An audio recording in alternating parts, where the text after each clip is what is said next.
केंद्रीय गृह मंत्री अमित शाह के त्रिपुरा दौरे के बाद राज्य में सियासी पारा चढ़ गया है। कांग्रेस नेता सुदीप रॉय बर्मन ने शाह के कल के भाषण पर कड़ी प्रतिक्रिया देते हुए कहा कि भाजपा की कथनी और करनी में जमीन आसमान का फर्क है। उन्होंने कहा कि 2017 में भाजपा ने त्रिपुरा को मॉडल राज्य बनाने का वादा किया था और अब शाह फिर से 2023 में एक और मौका मांग रहे हैं। इसी तरह से भाजपा ने पश्चिम बंगाल में भी लोगों को वादा किया था। उन्होंने कहा कि भाजपा एक जुमला कंपनी है और मुख्यमंत्री बिप्लब कुमार देब उसके सीएमडी है। 2017 সালের যে বক্তব্য অমিশা রেখেছিলেন যে আমাদেরকে সুযোগ দাও, আমরা 2017 তিনি বলছেন আমরা ত্রিপুরাকে একটা মডেল স্টেট হিসেবে আমরা গড়ে তুলব। हमको एक और मौका दीजिए 2023 में हम त्रिपुरा को एक नंबर स्टेट भारतवर्ष में बनाएंगे। কিছুদিন আগে উত্তরপ্রদেশে একই কথা বলে এসেছেন। এর আগে পশ্চিমবাংলা বেশি দিন আগের কথা না, আপনারা সবাই শুনেছেন। পশ্চিমবাংলার প্রচার এসে উনি বলছেন যে हमको एक मौका दीजिए, सोनार बांग्ला सिर्फ नहीं भारतवर्ष में हम पश्चिम बंगाल को एक नंबर स्टेट बनाएंगे। উনার কথা এখন মানুষের বিশ্বাস করেন না।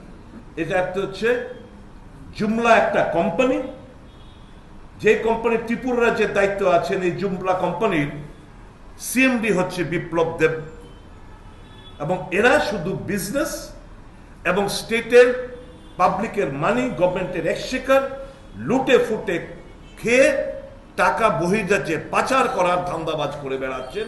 তার জন্য আরো একবার 5 বছরে হয়নি, আরো 5 বছর যাতে লুটে ফুটে খেতে পারে আবার সুযোগ চাইছেন।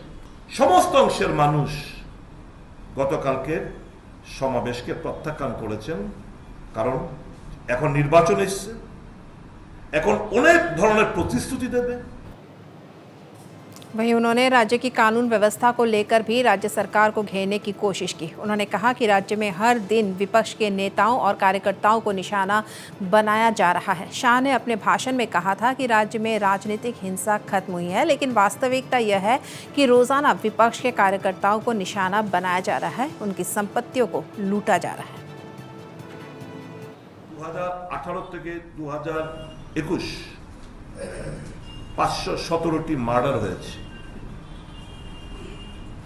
2018-তে 137টি মার্ডার,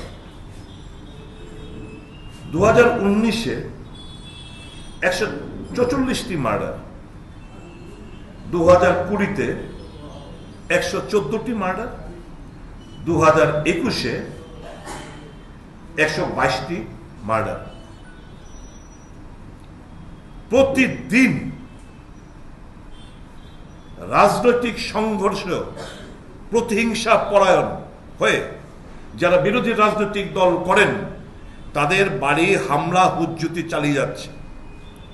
তারপরে না বলছেন যে রাজনৈতিক কোনো সংঘর্ষ নেই, কাজে উন্নয়ন সুন্দরভাবে হয়ে যাচ্ছে, মানুষের সম্পত্তি নষ্ট হচ্ছে। এটা ইকোনমির উপর দারুণভাবে প্রভাব পড়ে। प्रतिदिन कोথাও না কোথাও हमला हुज्जती घटना করছে, বাড়ি ভাঙছে, গাড়ি ভাঙছে।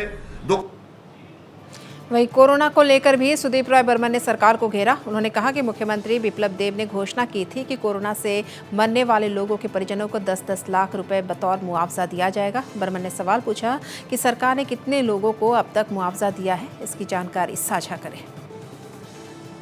कोरोनार কথা ভাই और बहनों हाथ उठाओ, टीका किन्होंने लिया?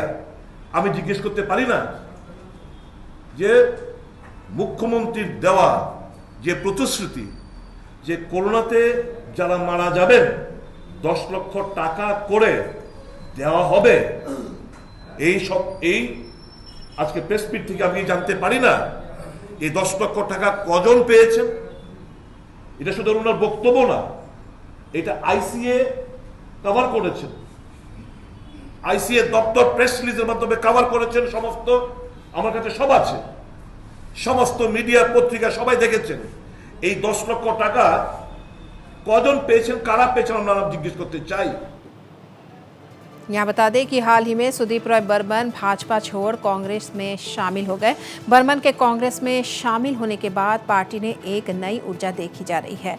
आज भी भाजपा और टीएमसी छोड़ कई नेता व कार्यकर्ता कांग्रेस में शामिल हुए।